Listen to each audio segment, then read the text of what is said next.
Hello and welcome back everybody. Today we're going to be talking about Black Clover episode 10. Last episode we had Noelle just creating this big ass bubble around the civilians, trying to protect them after realizing what she wanted to do with her Magic Knight career, and that was really a good moment in this series so far. Now in this episode we see the continuing of that whole scenario, of course, because Asta is just fighting Heath while Noelle is defending the citizens. Of course, she has to keep her magic going, and we know Noelle, she doesn't have the perfect control over magic, so she needs to concentrate to keep it up. She can't really be distracted by other things, and Magna is kind of low on magic power. He doesn't really have enough to supply Asta in order to help him fight, at least not at the very beginning of the episode, but later on, we see this flashback of him when he eventually decides to step out of the bubble and help out anyway, despite his lack of current magic power.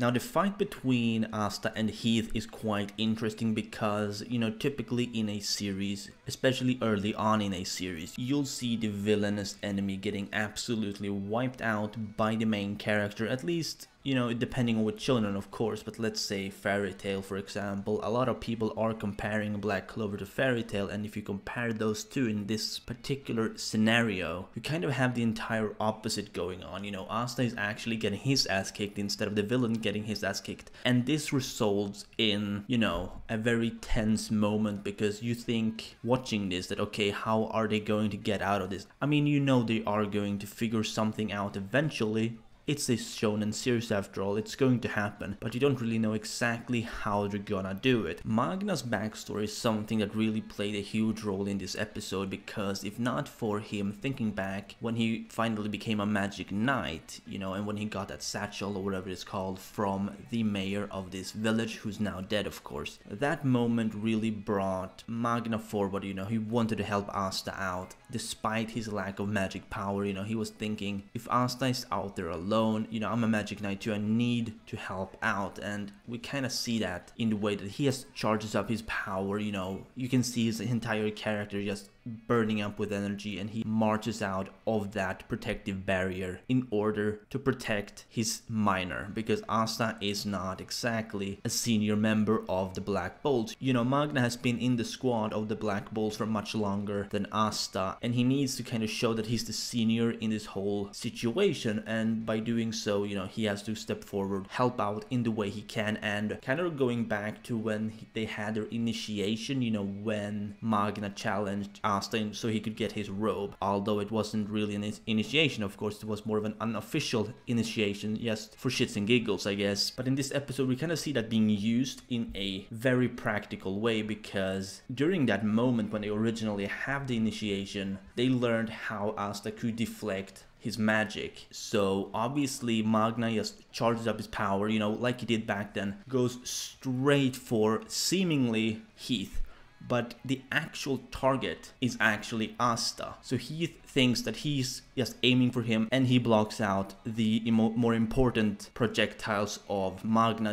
2 or 3 of them actually misses him, or that's what he thinks, but in reality he's not actually aiming for Heath. He just, he just wants Asta to be able to deflect the remaining projectiles in order for them to hit Heath unexpectedly from behind, and that's exactly what happens in order for them to win. But before they do that, of course, Asta's taken so many hits. He's beaten up pretty badly, because Heath's eyes was really powerful compared to Asta. In a one-on-one, Asta did not stand a chance. They needed this teamwork in order to keep things going. Had it not been for Magna pulling through, Asta would have been in a very bad place, potentially even dead, because we know that Heath wanted to kill all of them, including Magic Knights, after finding out what they were about. Now, the death of Heath was actually something that even bothered Magna and Asta, because we see how, they're restrained, and Magna wants to bring them to the capital, I think, when we suddenly see how Heath is actually sort of charging up this magic item within him, which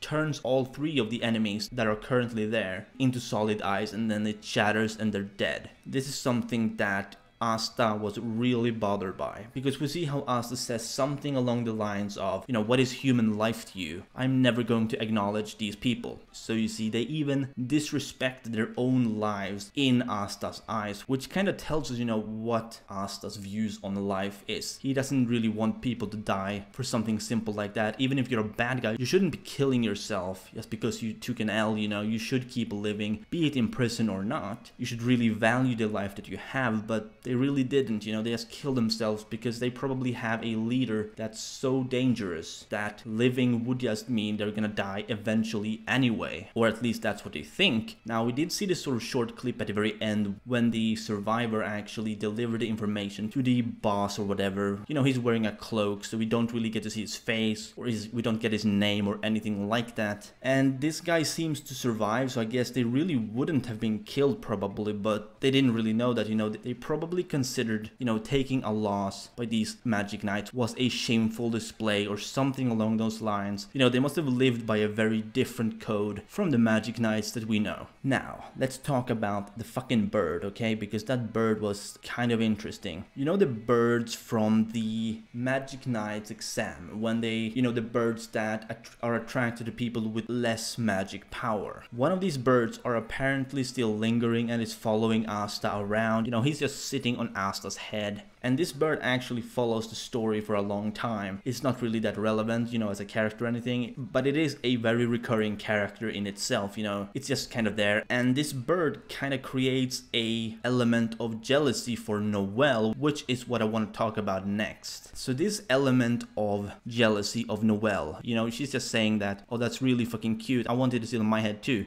But this bird just won't move, you know. This bird is all about Asta. It's just going to be with Asta all the time. So Noelle is being very jealous of Asta. This is one of the reasons why I really like Noelle as a main character. Well, the main female lead character. Because you really do not get that sort of jealousy element between a female lead to the main character. Usually the girl kind of keeps her distance from the main character rather than being attracted to him. Now, she's not attracted to him because she loves him or anything. It's just that, you know, she wants what he has. You know, it's more of an attention thing. She wants what he actually has right now. The bird doesn't seem to like her, so she's being kind of bitchy about it in her own sense. And it's not really a negative thing because she's just expressing it in the form of jealousy. And I really do hope that the anime makes the best of this theme, honestly. Like, I know the manga does, but we can only hope that the anime does give Black Clover the same treatment as the manga did, because, you know, it's not the worst series you're ever gonna find out. It's a bit basic, but it is still a kind of decent series, you know. I'm still gonna watch the series, even if I do not end up reviewing it for all time. I'm probably still going to be watching this anime, because, you know, it is basic, but it is enjoyable for what it is. And that's really enough for me. I know a lot of people need it to be unique and have its own flair and all of that, and that's perfectly fine, but to me that's not really a must, although it is preferable.